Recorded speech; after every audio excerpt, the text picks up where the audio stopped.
Let's roll on into this fight week. We've got such a big card. I don't want to spend too much time lamenting last week because we got a lot to talk about, man. First fight of the evening, we've got Joel Alvarez taking on Alexander Yakovlev. Joel is 17-2. Yakovlev is 24-9. And the secret on my boy Joel Alvarez is out. Last time out, we hit him as a plus 280 dog against Joe Duffy, and now the bookmakers have damn near overcorrected. They've got him sitting as a large favorite against Alexander Yakovlev. And you know what? I'm going to go ahead and double check this. Let me refresh my page here. Joel Alvarez was about minus 200 maybe 15 minutes ago. He's sitting at minus 155 right now. So huge, huge swing on Alexander Yakovlev just this afternoon. Talk to me about this fight, Matt. Well, you know what's interesting is both of these guys are big, tall welterweights. Both of them are over 6 feet tall, which you don't always get for 170 pounders.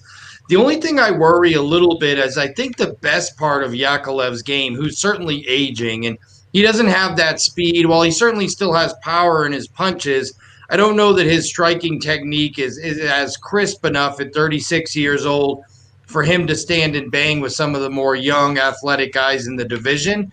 But his submission game is still really strong. He's still crafty.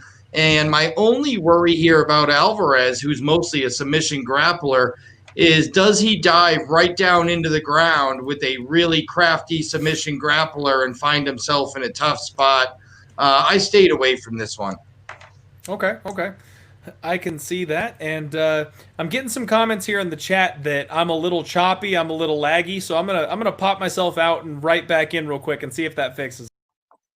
Okay. I don't know what's going on. Maybe that's a little bit better. Some technical issues today. I apologize, people.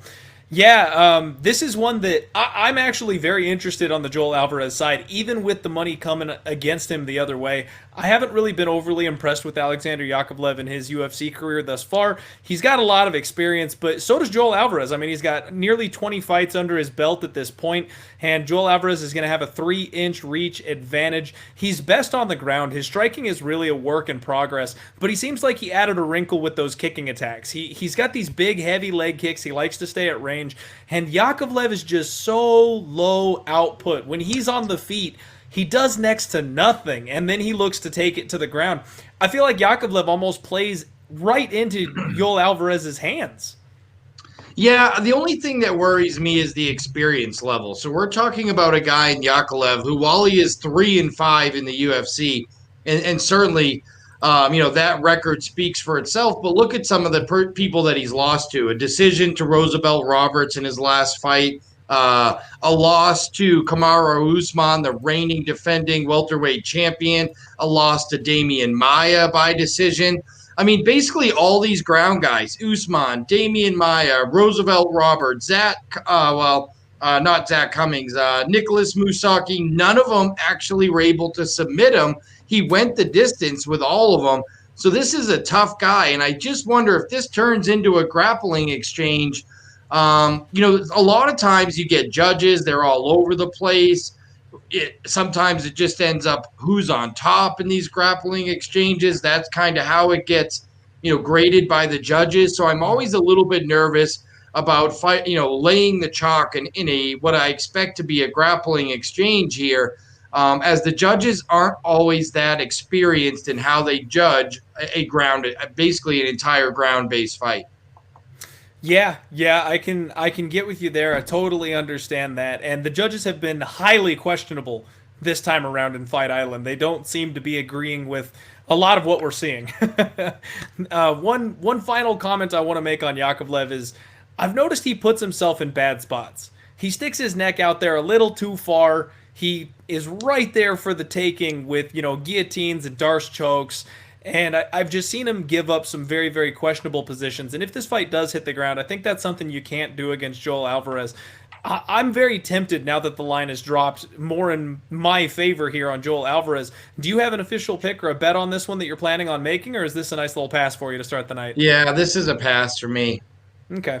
And I totally understand that. I'm going to have to do a little bit more research. Alvarez is a guy that I've been interested in betting, and we'll see. That's one that I'm going to have to put a pin in it. We'll see. I And for think those of I you, don't like betting on guys after one performance that I think isn't applicable to this performance. So, I mean, Alvarez's best performance came against Joe Duffy, and Joe Duffy's really renowned. He has a win over Conor McGregor, so everybody knows who he is. And he goes in there as a huge dog and pulls the upset in basically Duffy's retirement fight. mhm. Um, and now all of a sudden he's a big favorite. And I don't always, first of all, I don't like Duffy was a striker. The games aren't necessarily applicable here and how the fights are going to go. And I don't like taking a guy who is an almost 3-1 dog and suddenly making him a 2-1 favorite. That's a big leap from fight to fight. And maybe it's just too much of a leap for me right out of the gate. But I don't want 36-year-old Yakovlev either. I completely agree. And there's actually another spot on this card a little bit later on that we're going to talk. Very, very similar position. I hate it when a guy is undiscovered and then gets discovered by the public. To me, that's a spot you never want to be on. If you caught them when they were the dog, I mean, maybe Alvarez wins this thing, but it might be Harry. So we'll see what happens. We'll see what happens. And yeah, I apologize everybody watching the video if it flickers a little bit. I ran an update on my computer last night that took about 2 straight hours, so not sure what they did on the back end, but I might need to download a new driver or something to fix this issue for next week.